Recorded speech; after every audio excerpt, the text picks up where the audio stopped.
5 underpaid NBA players of the 2017-2018 season. My name is Josh, your Envyerz. No rookie or expiring contracts will be on this list, only players that have been underpaid their entire career or this season. Let's start off first with Jonathan Simmons of the Orlando Magic. He's 28 years old in his third NBA season, considering he just came onto the scene with the San Antonio Spurs a few years ago, tried out for a D-League team, and he's a nice success story in the NBA. But I guess teams were buying low on Jonathan Simmons after his 2 years with the Spurs, and he's only making $6 million per year. That slowly goes down to $5 million in his third year. Because of this, Simmons is way underpaid compared to some of his teammates like DJ Augustin and Terrence Ross, who he's outperforming this season, and some of his peers and other role players like PJ Tucker, Jay Crowder, and CJ Miles. An amazing signing for the Orlando Magic this season, and part of the reason why the Magic started off so hot at the beginning of the year. Kinda makes you wonder why the Spurs didn't try harder to keep him, considering last year he was only averaging 6.2 points per game, 2 rebounds and 1 assist, but was very athletic compared to the entire non-athletic Spurs roster besides Kawhi Leonard.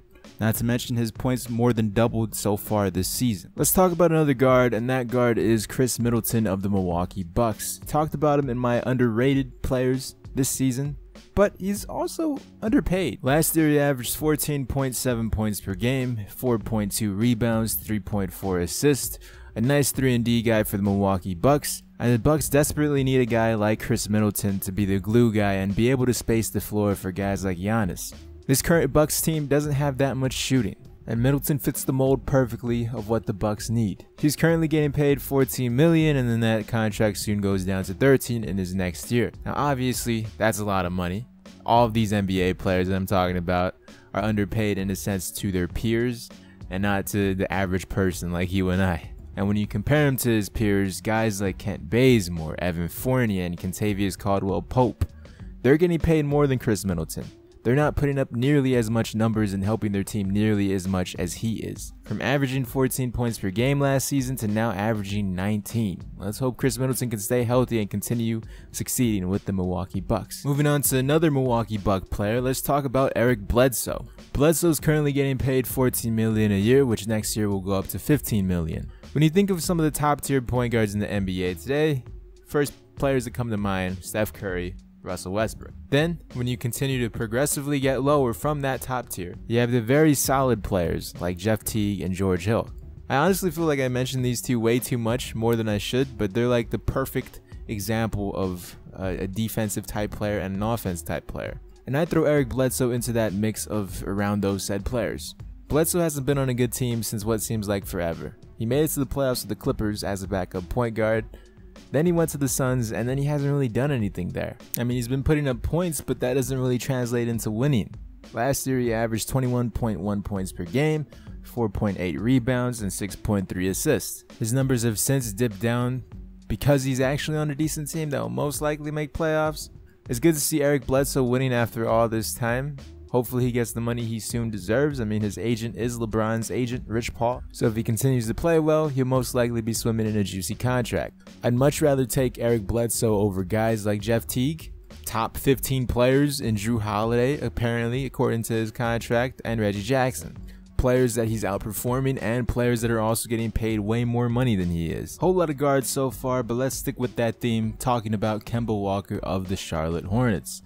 Kemba Walker has been putting the Hornets on his back for the past couple of years, and who knows when his back is going to give out and he moves on to a different team. The man's only making $12 million per year. He was an all-star last season that averaged 23.2 points per game, 3.9 rebounds, 5.5 assists. He's really had no help now more than ever. I mean, Nick Batum, his only other scoring option on that team, went down with injury, came back, and just hasn't been performing the way he has been last season, and definitely not going up to that max contract he got. It doesn't really help the Hornets' case with Kemba Walker, considering he is the 6th most highest paid player on that team, when in reality he's the best player on that team. When you really look at this team right now, it's kind of disgusting. At the beginning of the season I thought they'd be really nice, and so far the Hornets are probably one of the more disappointing teams in my eyes. You have guys like Michael Kidd-Gilchrist and Marvin Williams. It's kind of disgusting when you look at it. Look at the creation that MJ put together. He has a thing for North Carolina guys, so maybe that's one of the reasons why Marvin Williams is still starting. Either way, I hope the Hornets get it together and they're able to click and continue to try to make playoffs in the super weak Eastern Conference. Lastly, I know I said there would be no expiring contracts on this list, but we're going to make an exception for one of the greatest power forwards out, Dirk Nowitzki, probably in his last year. He has a team option for next year, but that's probably just the team saying, hey, have this extra money when you retire. He's currently getting paid $5 million per year, which is by far the lowest he's ever been paid, with the exception of his rookie contract, of course. Over the past few years, he's been taking pay cut after pay cut, with the exception of last year where he decided to say, hey, I've been taking pay cuts my entire career to bring in better talent to Dallas, and unfortunately, by doing so, Dirk hasn't really had any help after the fact that Mark Cuban decided to blow up the championship team.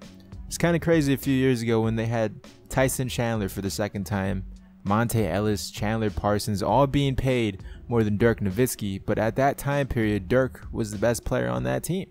That was Dirk's last chance to make it to playoffs and try to do something, and unfortunately, they didn't do anything. Dirk Nowitzki is definitely criminally underpaid throughout his entire career, and it's unfortunate that these are pay cuts done wrong, if you compare him to guys like Tim Duncan, of course. Last season, he was still able to average 14.2 points per game, 6.5 rebounds, and 1.5 assists.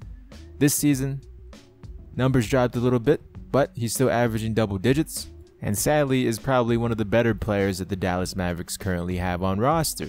Maybe after Dirk retires, the Dallas Mavericks can finally go into that full rebuild mode that they desperately need to do, because free agents just don't seem to want to come to Dallas, and if they do, they get trapped in a room and eventually just sign with their same team that they have been. With that said, these are just 5 players I think of first when it comes to players being underpaid in the NBA.